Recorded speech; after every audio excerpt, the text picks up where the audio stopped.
तो देखो, आज हमें कल के आगे का पढ़ना है। कल के आगे इन द सेंस ये है कि कल हम लोगों ने क्या पढ़ा था। मैं आपको शो कर देता हूँ एक बार। हम लोग पढ़ रहे थे अमोनिया मॉलिक्यूल प्रॉब्लम, ठीक है ना। अमोनिया मॉलिक्यूल प्रॉब्लम में कल मैंने दो एनर्जी निकाली थी आपको, जिन्हें मैंने कहा था कि ये अनपर्टर्ब्ड एनर्जी है। ये देख लो आप लोग, कल के रिजल्ट्स लिखे हुए हैं, मैंने अभी तक इनको मिटाया नहीं है, ठीक है। तो ये आपको शो हो रहे होंगे वैसे तो, कि अब इसके आगे से हमें काम करना है आज। देखो, अब थोड़ा सा स्कोर आगे बढ़ाते हैं और मैं लिख देता हूँ। देखो क्या क्या हम लोगों ने किया हुआ है। तो अगर ग्राफ प्लॉट करते हैं एक्सटर्नल इलेक्ट्रिक फील्ड के कंपैरिजन में एनर्जी का, मान लो इस एक्सिस पर हम लोग क्या ले लेते हैं, एनर्जी ले लेते हैं, और इस एक्सिस पर मैं ले लेता हूँ इलेक्ट्रिक फील्ड, ठीक है।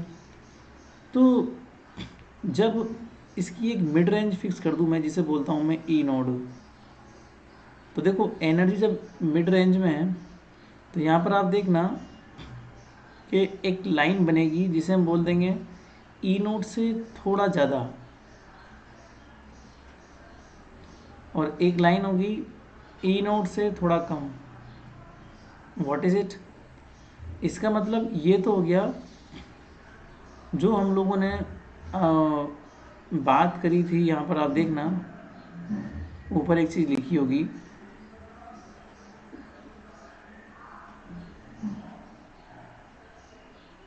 ये देखिए। अगर मैं वीक फील्ड की बात करूँ तो वीक फील्ड में कल हम लोगों ने एक रिजल्ट निकाला था कि जो E1 है वो ई नोड प्लस ए है, और वो एप्सिलॉन स्क्वायर के साथ में वेरिएशन लाएगा, प्रोपोर्शनल रिलेशन। मतलब एप्सिलॉन मतलब कि अगर इलेक्ट्रिक फील्ड बढ़ेगा तो ये बढ़ेगा। तो ई नोड जीरो से इलेक्ट्रिक फील्ड बहुत तेज़ी से इंक्रीज़ हो रहा है। क्यों? क्योंकि यहाँ पर हमने ये बात बोली है कि जब इलेक्ट्रिक फील्ड वीक है, जब इलेक्ट्रिक फील्ड वीक है तो वीक फील्ड में इवन एनर्जी कहाँ से स्टार्ट होगी, ई नोड प्लस ए से स्टार्ट होगी। मान लीजिए आपने ई बराबर 0 पुट किया, तो ई बराबर 0 पुट करने पे आपका जो एनर्जी है वो कितना आ जाएगा, ई नोड प्लस ए। नीचे आप देखोगे E2 में, तो ई बराबर 0 पुट कर दीजिए, मतलब इलेक्ट्रिक फील्ड 0 कर दीजिए, तो एनर्जी क्या हो जाएगा, ई नोड माइनस ए। तो इसका मतलब ये है कि एनर्जी की अगर इलेक्ट्रिक फील्ड की वैल्यू 0 कर दी जाए तो जो एनर्जी है वो कितना हो जाएगा, स्टार्टिंग करेगा ई नोड प्लस ए से, और यहाँ स्टार्टिंग करेगा ई नोड माइनस ए से।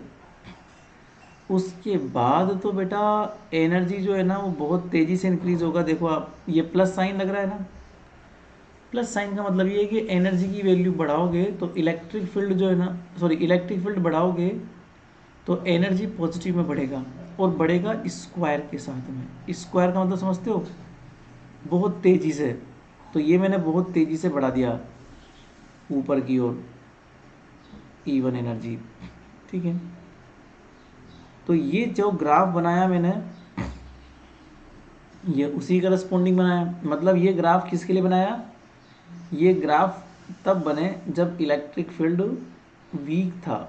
ये ग्राफ तब बने जब इलेक्ट्रिक फील्ड वीक था। आप देखो, जब मैं E2 एनर्जी की बात करता हूँ तो वीक इलेक्ट्रिक फील्ड में यहाँ नेगेटिव साइन है। नेगेटिव साइन के होने से ग्राफ E के बढ़ाने पर E जो है वो कम हो जाएगा, ऑब्वियस सी बात है ना।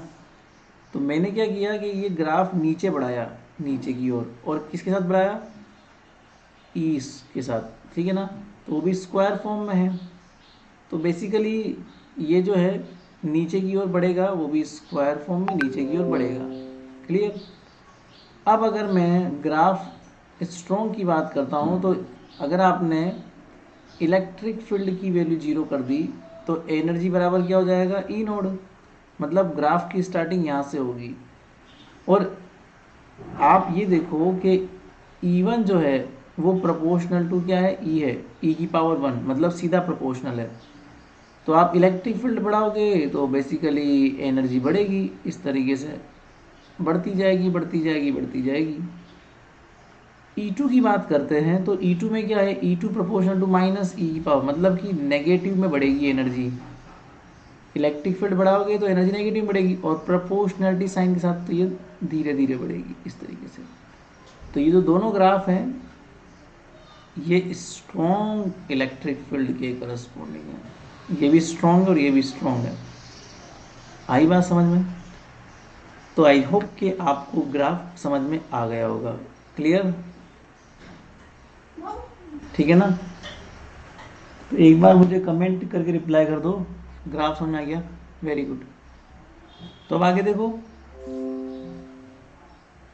स्ट्रॉन्ग फील्ड, इसका मतलब ये हुआ, यहाँ लिख लो,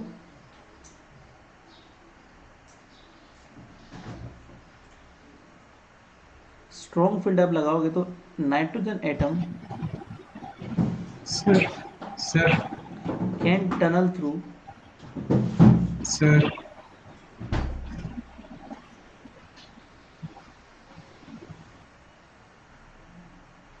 can tunnel through the plane. वो भी आपको मैंने कल समझा दिया था कि वो प्लेन से टनल करते हैं तभी तो नीचे पहुंच पाते हैं, और जैसे वो टनल कर जाएंगे तो वो क्या हो जाएगा, convert into another state.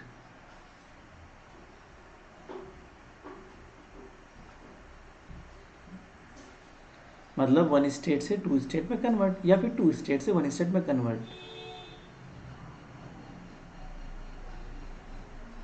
Convert into another state. Clear? अब आगे देखो, इसका मतलब ये हुआ कि H12 बराबर क्या हो जाएगा, H21। इस स्थिति में क्या हो जाएगा, दोनों स्टेट बराबर हो जाएगी, क्योंकि वो टनल कर सकता है आराम से। और इसीलिए जो कर्व आया है वो लीनियर कर्व आया है। तो लीनियर कर्व का यही मतलब होता है। अब अगर मैं बात करता हूँ वीक फील्ड की, ये तो स्ट्रॉन्ग फील्ड की बात हो गई। अब अगर वीक फील्ड की बात करते हैं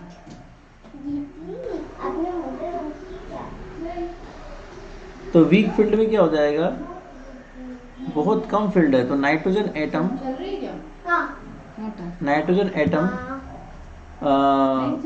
कैन नॉट टनल, मतलब वो टनल नहीं कर पाएगा, can not tunnel,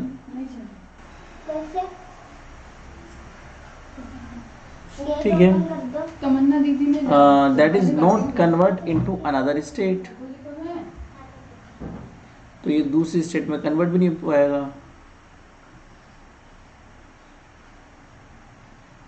not convert into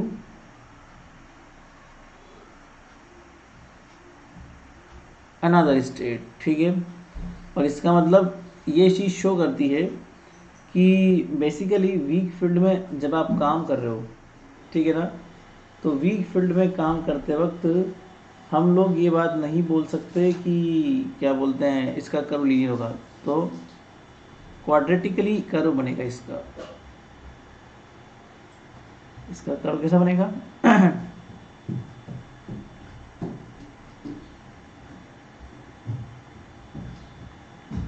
क्वाड्रेटिकली, मतलब ऐसा टेढ़ा सा,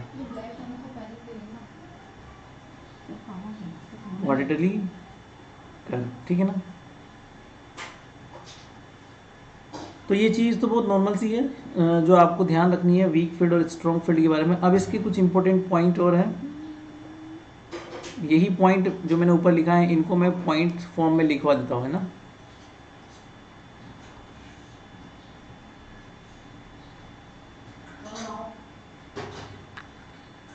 चलो आगे बढ़ते हैं। पहला पॉइंट है, in case of weak field,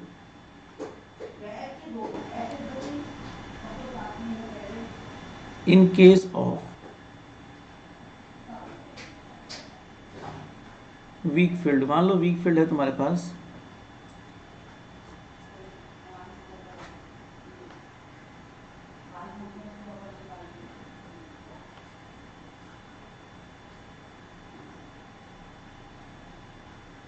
energy changes क्वाड्रेटिकली, इसका मतलब दो पावर के साथ चेंज हो रही है। क्वाड्रेटिकली का मतलब क्या होता है कि दो पावर के साथ चेंज हो रही है।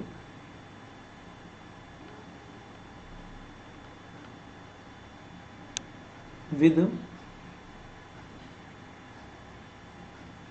Applied field, clear. Applied field मतलब ई, जो आपको ऊपर दिख भी रहा होगा। दूसरा पॉइंट ये है, in case of strong field,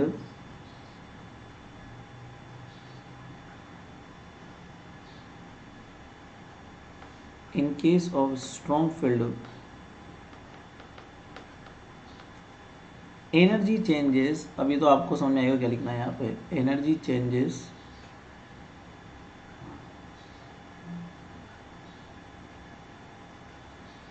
linearly, इसका मतलब एनर्जी जो है वो इलेक्ट्रिक फील्ड की एक पावर पर डिपेंड करती है।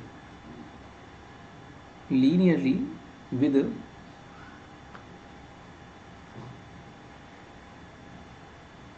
अप्लाइड फील्ड, तो वो एक ही पावर पर डिपेंड करेगी ना। तीसरा, एट ई बराबर जीरो, मतलब अगर इलेक्ट्रिक फील्ड जीरो है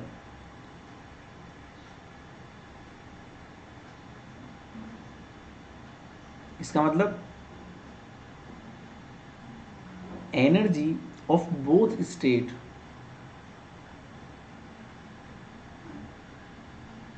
energy of both state are same.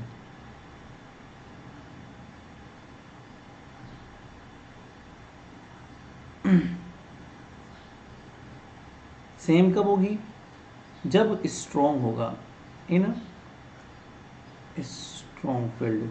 आपने देखा है ना, दोनों में ई नोड ही है, ग्राफ में भी दिख रहा होगा। जब स्ट्रॉन्ग फील्ड है तो इलेक्ट्रिक फील्ड जीरो होने पर दोनों की एनर्जी कितनी है, E node. But both are different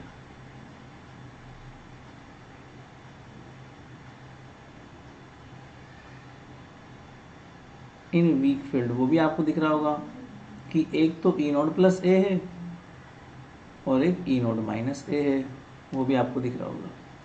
तो ये वीक फील्ड और स्ट्रॉन्ग फील्ड की थ्योरी है। अब इस थ्योरी को हम लोग पर्टर्बेशन थ्योरी लगा के सॉल्व करेंगे, वो आपको आती है। अब मैं करवाता हूँ कैसे करना है। अब देखो, लगाते हैं पर्टर्बेशन थ्योरी।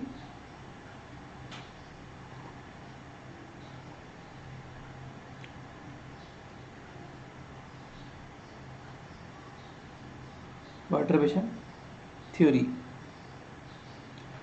तो दोनों को वन बाय वन लगाएंगे। पहले हम लोग वीक फील्ड का लगाएंगे, ठीक है ना।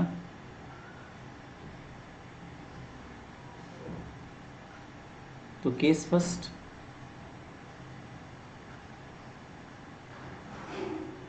केस फर्स्ट ये है कि अगर आपने अप्लाइड फील्ड को वीक रखा, if applied field is weak,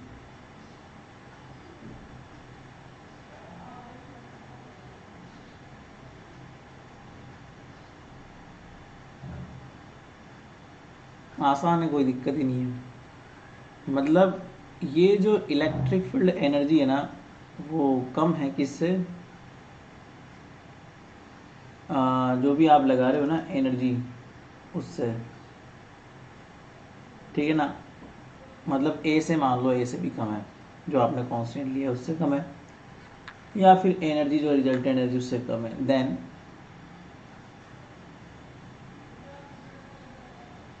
अब इसमें हो ही जाएगा कि आ, हम ना अलग अलग कर सकते हैं किसको, इलेक्ट्रिक फील्ड एनर्जी को, क्योंकि वो वीक है, कमज़ोर है, तो चिपक नहीं पाएगा वो एनर्जी से। तो हमारे पास हैमिल्टोनियन क्या है, ये भी आपको मैंने कल लिखवाया था। हैमिल्टोनियन क्या है, ई नोड प्लस जो कमज़ोर होता है वो छूट जाता है ना, जो कमज़ोर होगा वो छूट जाएगा, अलग हो जाएगा। यहाँ पर इलेक्ट्रिक फील्ड कमज़ोर है तो इलेक्ट्रिक फील्ड जो चिपका हुआ है ना ई नोड के साथ में, उसको हम सेपरेट कर सकते हैं, कोई दिक्कत नहीं आएगी। इसको हम ऐसे भी लिख सकते हैं ना, ई नोड ए और ई नोड, और इसको थोड़ा सा अलग करके ऐसे लिख देते हैं, तो mu E zero minus mu E, कोई फ़र्क थोड़ी पड़ेगा क्योंकि मैट्रिक्स जुड़ी हुई थी, प्लस फॉर्म में उसको अलग निकाल लिया तो कोई दिक्कत थोड़ी है ना।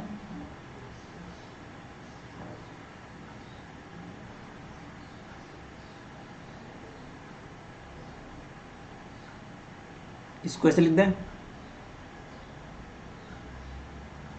ई नोड माइनस ए।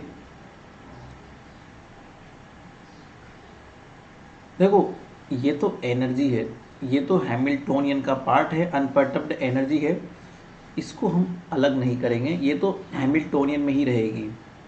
हाँ, अलग अगर किसी को होना होगा तो या तो ये अलग हो जाएगा मैट्रिक्स से या फिर ये अलग हो जाएगा मैट्रिक्स से, जो कमज़ोर होगा वही अलग होगा। फिलहाल हम लोग वीक इलेक्ट्रिक फील्ड ले रहे हैं, इसलिए ये कमज़ोर है फैक्टर, तो इसको हमने अलग निकाल लिया। जब स्ट्रोंग हो जाएगा इलेक्ट्रिक फील्ड तो ये साइन उल्टा पड़ जाएगा, इसलिए फिर ये अलग करना पड़ेगा, वो हम अगले केस में करेंगे, ठीक है ना। तो अब ये अलग करने से फ़र्क क्या पड़ता है, फ़र्क ये पड़ता है बेटा कि हम यहाँ से अगर म्यू ई बाहर ले लेते हैं तो मेरे पास यहाँ 1 0 0 माइनस 1 बच जाता है। अगर आप ए बाहर ले तो फिर यहाँ ए आता। इससे ये हो जाएगा कि इसको हम कंपेयर करेंगे unperturbed Hamiltonian perturbation parameter and the finally perturbation. हो गया ना पर्टर्बेशन की वैल्यू चेंज। तो वीक फील्ड में पर्टर्बेशन क्या है, 1 0 0 माइनस 1। स्ट्रॉन्ग फील्ड में होता स्ट्रॉन्ग फील्ड में क्या होता 1 0 0 1, सॉरी 0 1 1 0, क्योंकि ए अलग करना पड़ता, वो अब आपको समझाएंगे बाद में। फिलहाल तो हमारे पास इसको हमने जब अलग अलग किया तो फ़र्क ये पड़ा कि जो अनपर्टब्ड हैमिल्टोनियन है वो मेरे पास आ चुका है, और वो कितना आ चुका है मेरे पास,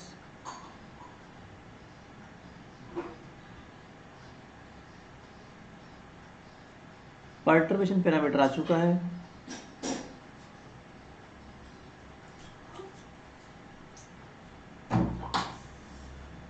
पर्टर्बेशन पैरामीटर आ चुका है।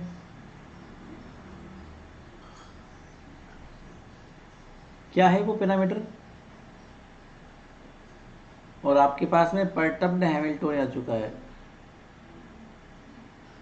या फिर पर्टर्बेशन आ चुका है। तो पर्टर्बेशन कितना आ गया हमारे पास, पर्टर्बेशन थ्योरी लगाने के लिए हमें पहले आइगन स्टेट निकालना पड़ता है। आइगन स्टेट निकालने के लिए हमें आइगन वैल्यू निकालनी पड़ती है। तो देखो मैंने जो कल तक आपको सोल्व करवाया था वो बिना किसी स्ट्रॉन्ग और वीक के था। आज जो हम थ्योरी लगा रहे हैं उसमें हमने केस अलग अलग कर दिए। केस अलग अलग क्या कर दिए, वीक फील्ड केस कर दिया, स्ट्रॉन्ग फील्ड केस कर दिया। तो आज का डेरिवेशन कल वाले से अलग है। तो आप देखो हम लोग निकालते हैं नाउ आइगन वैल्यू।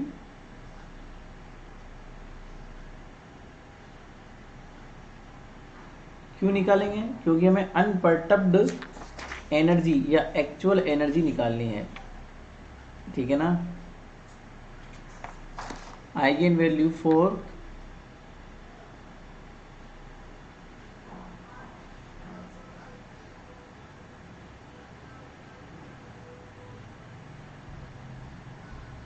अनपर्टब्ड या एक्चुअल एनर्जी। तो ये जब निकाला हम लोगों ने तो क्या करेंगे, ये करना पड़ेगा। आपको आता ही ये करना, मैंने आपसे कहा ही रखा है कि डायगोनल एलिमेंट्स जो होते हैं उनमें माइनस लेमडा कर दीजिए।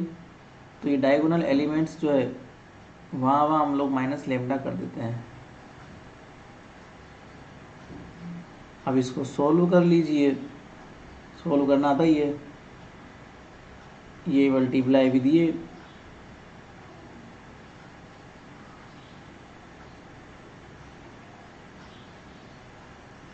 तो ई नोड माइनस लेमडा बराबर प्लस माइनस ए। तो यहाँ से तुम्हारे पास लेमडा की दो वैल्यू आ जाएगी, एक बार प्लस लेंगे एक बार माइनस लेंगे, तो ई नोड प्लस ए आ जाएगा और ई नोड माइनस ए, है ना। देखो ये वही है ना जो कल निकाली थी, बस आपके यहाँ पर एनर्जी का भी कुछ रोल आया था। अगर उस एनर्जी को नेग्लेजिबल मान दे तो फिर तो लेमडा मतलब एनर्जी आइगन वैल्यू, जिन्हें हम क्या बोलते हैं, अनपर्टर्ब्ड एनर्जी बोलते हैं। अनपर्टर्ब्ड का मतलब ये होगा जीरोथ ऑर्डर पर्टर्बेशन है ना, जीरोथ ऑर्डर पर्टर्बेशन है। तो इसका मतलब ये हुआ कि हमारे पास क्या हो गया, बेसिकली दो एनर्जी आ गई जिसे हम क्या बोल देंगे, जीरोथ ऑर्डर एनर्जी। क्योंकि पर्टर्बेशन निकालने के लिए मुझे सबसे पहले आइगन स्टेट की रिक्वायरमेंट होती है, और आइगन स्टेट तभी आती है जब आइगन वैल्यू आती है। तो पहली अनपर्टर्ब्ड एनर्जी कितनी आ गई, दूसरी अनपर्टर्ब्ड एनर्जी कितनी आ गई, है ना। इसको कोई इक्वेशन नाम दे दो तुम लोग, जैसे पहली इक्वेशन तो आगे वाली थी, इसको दे दो, इसको नंबर 2 दे दो।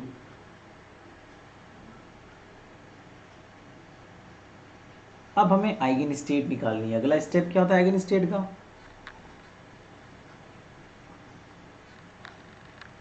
नाउ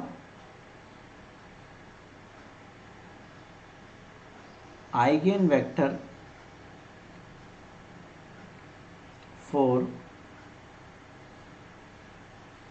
क्या होता है फॉर्मूला वही, इसको तुम एक काम करो x1 बोल दो, तो ये 2/2 की मैट्रिक्स हो जाएगी ना, ऐसे मान लेते हैं अपने हिसाब से।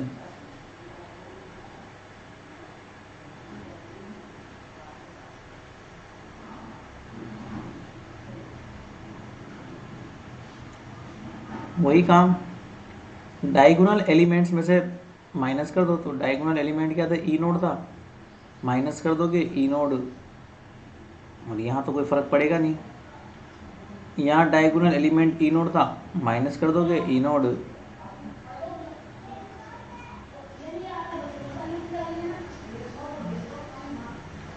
ठीक है, ई नोड से ई नोड गया। अब भैया चारों ही चीज़ें एक जैसी हो गई मेरे पास, तो माइनस ए वन माइनस ए वन माइनस ए वन, ये तो बड़ा आसान हो गया आइगन स्टेट निकालना। मुझे तो कोई भी तिगड़म लगानी पड़ती है किसी भी एक रो को जीरो करने के लिए, तो यहाँ तिगड़म लगाना बहुत आसान हो चुका है, क्योंकि हम अगर किसी भी रो को किसी भी रो से माइनस कर देंगे, जैसे मान लो R2 में से आपने R1 माइनस कर दिया और आपने इसको कहीं भी रख दिया, मान लो R2 में आपने इसको रख दिया, तो हमारे पास क्या हो जाएगा मामला, माइनस ए 0 0, ठीक है ना। और वही चीज़ हमारे पास क्या बन गए, आर्बिटेरी सॉल्यूशन, स्वैच्छिक हल, मतलब आर्बिटेरी सॉल्यूशन बराबर ऑर्डर माइनस रैंक, तो 2/2 की मैट्रिक्स तो ऑर्डर 2 हो गया, और रैंक मतलब 1 नॉन जीरो, तो ये एक ही है। तो हम एक सॉल्यूशन कोई भी अपने मन से मान सकते हैं।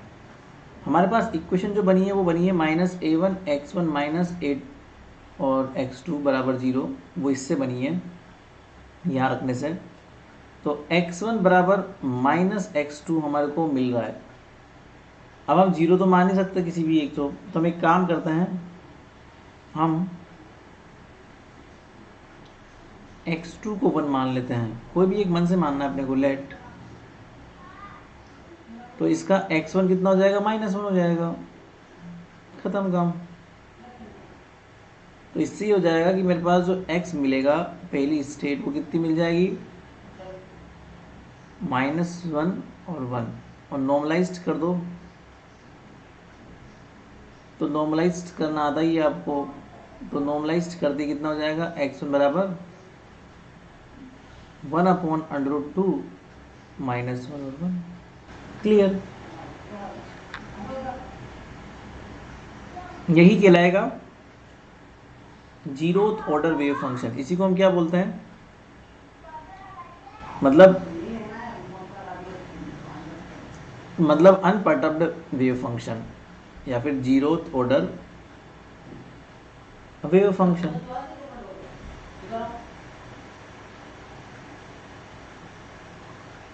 तुम चाहो तो इसमें नोट भी लगा सकते हो। ये पहला आ गया। दूसरा निकालने में कोई दिक्कत नहीं ना हो। आइगेन वेक्टर फॉर, दूसरी आइगेन वैल्यू कौन सी है? ए नॉट माइनस ए। हम लोगों ने मान लिया वो x2 है। x2 मतलब कोई भी मान लो, 2/2 की मैट्रिक्स है तो x3 x4 मान लो। इसको लेट कर देते हैं हम लोग, ठीक है। और वही निकालने के लिए हमें लेनी पड़ेगी ये वाली इक्वेशन यूज में।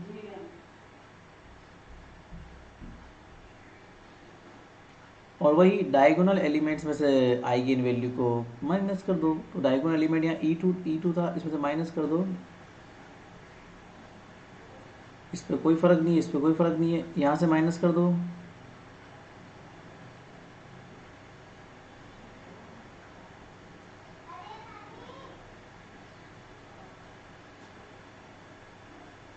बस ई से ई गया, ई से ई गया तो कितना हो गया?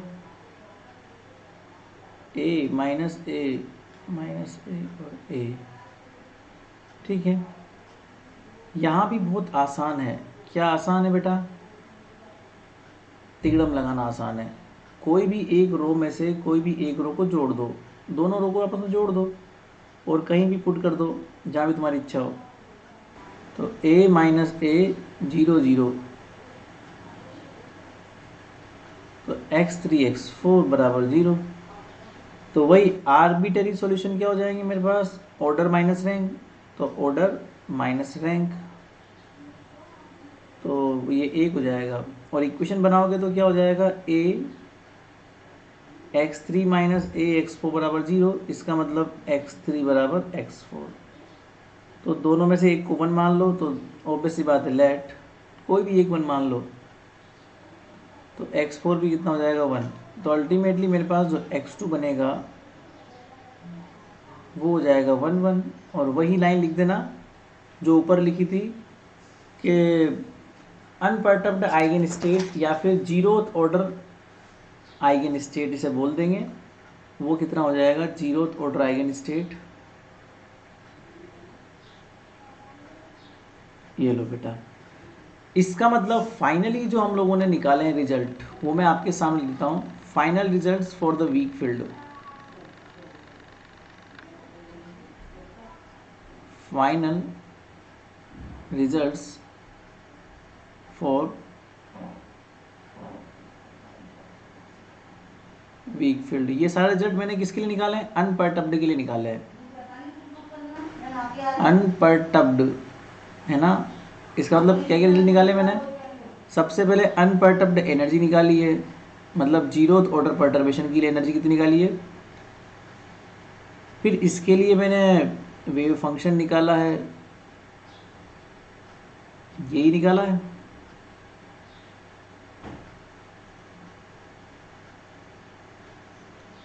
फिर इसके अब अगर मैं कैट निकालता हूँ तो मैं कैट भी निकाल सकता हूँ, कोई दिक्कत ही नहीं है, बिकॉज कहीं आयोटा है ही नहीं। तो रो कॉलम में चेंज, कॉलम रो में चेंज, और आयोटा कहीं है ही नहीं, दिक्कत ही नहीं है। फिर मैंने दूसरी एनर्जी निकाली थी, याद है? तो दूसरी एनर्जी भी निकाली हुई है।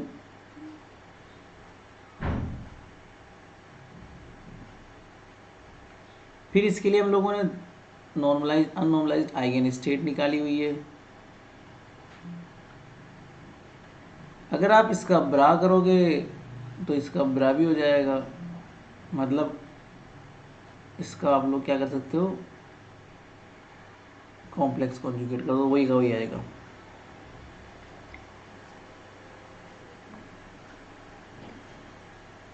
नाउ यूजिंग पर्टर्बेशन थ्योरी, अब आप पर्टर्बेशन थ्योरी काम में ले लो 1 by 1। देखो वही है कि आपको करेक्शन निकालना है, मान लो एनर्जी में, तो first order correction in energy E1,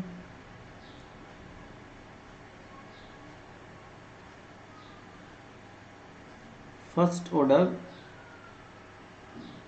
correction in energy E1। तो E1 में निकालोगे तो वही फॉर्मूला आपको बताइए, E1 फर्स्ट ऑर्डर करेक्शन, पहले उसके लिए अनपर्टर्ब्ड वेव फंक्शन, फिर बीच में पर्टर्बेशन, फिर अनपर्टर्ब्ड वेव फंक्शन।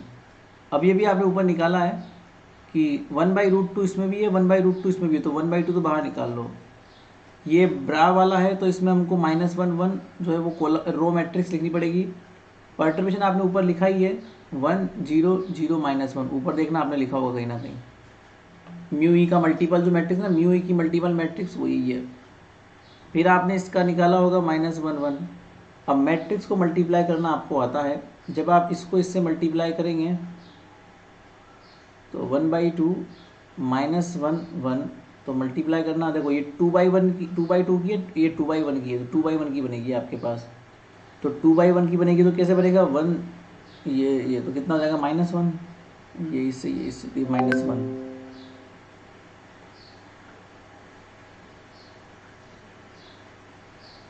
ये इससे तो -1, ये इससे और ये इससे तो -1। अब आप इसका इससे मल्टीप्लाई करो तो 1/2 करके देखना एक बार, ये इससे तो 1 और ये इससे -1, तो ये 1/1 की 0 हो गई, तो 0 हो गया बेटा, है ना। तो मतलब फर्स्ट ऑर्डर करेक्शन तो 0 आ गया पहली एनर्जी में। अब फर्स्ट ऑर्डर करेक्शन निकाल लो E2 में, तो फर्स्ट ऑर्डर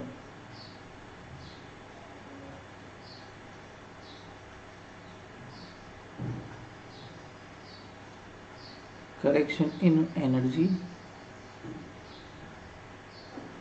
E2, तो वही चीज़ है। E2 में आप करेक्शन निकालेंगे फर्स्ट ऑर्डर, तो वही E2 वाला वेव फंक्शन, पर्टर्बेशन, फिर E2 वाला वेव फंक्शन अनपर्टर्ब्ड वाला है ना।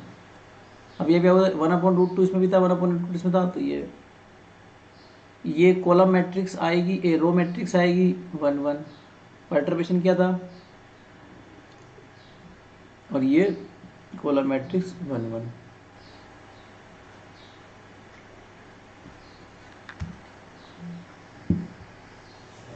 अब कुछ नहीं करना, केवल मल्टीप्लाई करना है।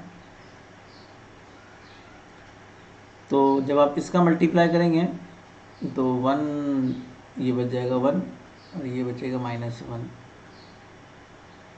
ये 1 -1 ये भी 0 हो जाएगा, तो ये कितना हो जाएगा 1 -1 0, ख़त्म। अब हमको फर्स्ट ऑर्डर करेक्शन तो इसका आ गया 0। अब हम लोग चाहें तो इसमें सेकंड ऑर्डर करेक्शन निकाल सकते हैं एनर्जी में, है ना। ये फर्स्ट तो 0 आ गया, सेकंड ऑर्डर करेक्शन निकालना आपको सिखाया ही था। तो now the second order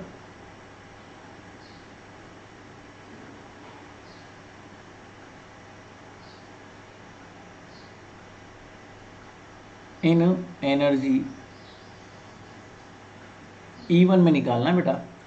formula बताइए आपको सेकंड ऑर्डर का, नहीं पता हो तो मैं यहाँ साइड में लिख देता हूँ, तो आपको याद आ जाएगा कि अगर किसी भी nth स्टेट में एनर्जी निकालनी है सेकंड ऑर्डर, तो यहाँ m को करते हैं और यहाँ पर m बराबर नॉट इक्वल टू n होता है, यहाँ पर m लिखते हैं, यहाँ पर पर्टर्बेशन लिखते हैं, यहाँ पर nth स्टेट लिखते हैं, अपॉन इसका आपको निकालना है, तो इसकी अनपर्टर्ब्ड एनर्जी और m वाले की अनपर्टर्ब्ड एनर्जी लिखते हैं। हमारे पास केवल दो ही स्टेट्स हैं x1 और x2, तो m का वैल्यू x1 के लिए अगर आपको निकालना है तो ये श्योर है कि m का वैल्यू 2 होना चाहिए और तो कोई चारा ही नहीं है। तो इसका मतलब ये क्या होना चाहिए x2 0 पर्टर्बेशन,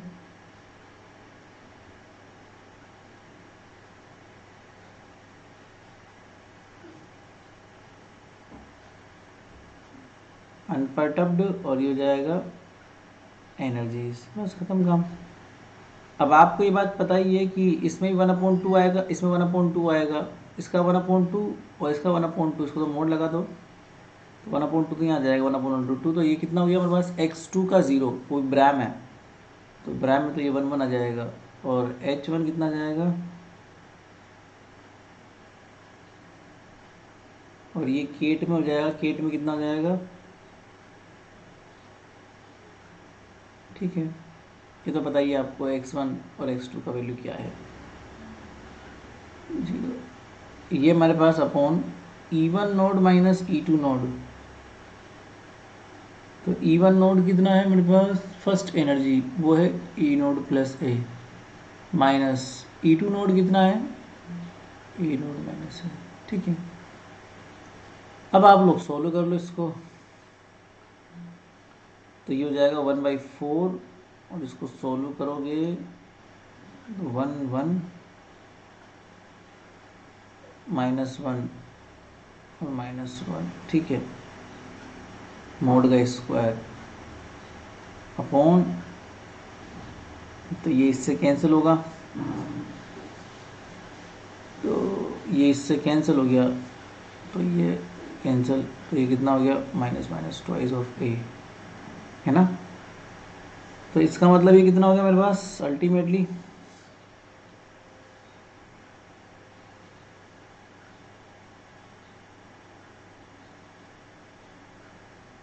सॉल्व करना, 1/2 1/4 -1 -2 इसका होल स्क्वायर अपॉन 2। तो मोड का स्क्वायर है, वैसे भी तो कोई दिक्कत वाली बात नहीं है। प्लस में अगर 4 में से 4 गए तो ख़त्म काम, तो ये तो कितना बच गया, 1/2 है, दैट्स इट। तो मेरा सेकंड ऑर्डर करेक्शन आ चुका है फर्स्ट वाली एनर्जी में। सिमिलरली अब मैं सेकंड वाली एनर्जी में सेकंड ऑर्डर करेक्शन निकालूंगा। सिमिलरली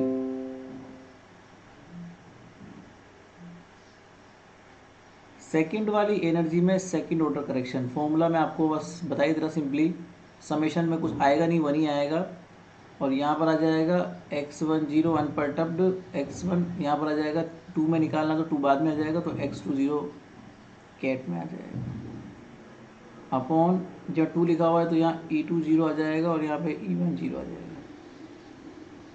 अब देखो आगे वही चीज़ है, 1 0 और यहाँ पर आ जाएगा, ये ब्रैम है ना, तो ब्रैम है -1 1, फिर 1 0 0 -1 और ये 1 1 अपॉन ई नोड माइनस ए माइनस ई नोड प्लस ए। सोल्व कर लेना, वही चीज़, इससे कटेगा माइनस में नीचे आ जाएगा, और इसका मतलब सोल्व करने के बाद में इतना मिलेगा, तुम्हें चाहो तो वो सेम ही आएगा।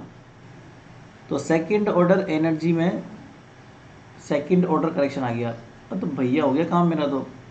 तो नाउ अब कंप्लीट एनर्जी लिख देंगे, now perturbation solution up to second order.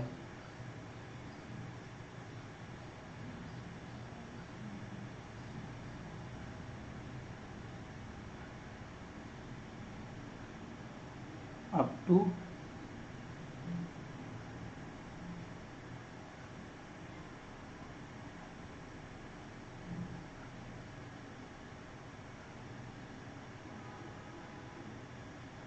बड़ा आसान है। एनर्जी बराबर क्या होता है, unperturbed energy, perturbation parameter, first order correction, perturbation parameter, second order correction. बस इस बात को ध्यान रखते हुए हम लोग लिखेंगे पहली वाली एनर्जी के लिए, तो अनपर्टब्ड कितनी थी, ई नोड प्लस ए, फर्स्ट ऑर्डर करेक्शन 0 आया, पर्टर्बेशन पैरामीटर कितना है मेरे पास, म्यू ई है, मैंने ऊपर बता ही दिया आपको। सेकेंड ऑर्डर करेक्शन कितना आया, 1/2a, ख़त्म काम। तो कुल मिला के कितना हुआ मेरे पास पहली एनर्जी, ई नोड प्लस ए plus mu E square upon 2 है, ये E1 आ गई। ये सब वीक फील्ड के लिए काम चल रहा है ना, कल स्ट्रॉन्ग फील्ड करेंगे हम। और सिमिलरली दूसरा वाला लिखो तो कितनी हो जाएगी, अनपर्टब्ड एनर्जी, और माइनस में आ जाएगा ये, क्योंकि वो जो 1/2 था ना वो माइनस में था। फर्स्ट ऑर्डर करेक्शन वैसे भी इसमें 0 है, तो ये ख़त्म काम। तो आज वाला काम ख़त्म हो गया, वीक फील्ड का मैंने तुम्हें काम करवा दिया। सिमिलर काम हम लोग कल स्ट्रॉन्ग फील्ड के लिए करेंगे, तुम लोग खुद भी कर सकते हो वैसे उस काम को। तो कोशिश करना तुम करने की, फिर उसके बाद मैं करा दूंगा कल आपको, फिर आपका ये अमोनिया मॉलिक्यूल कल ख़त्म, ठीक है।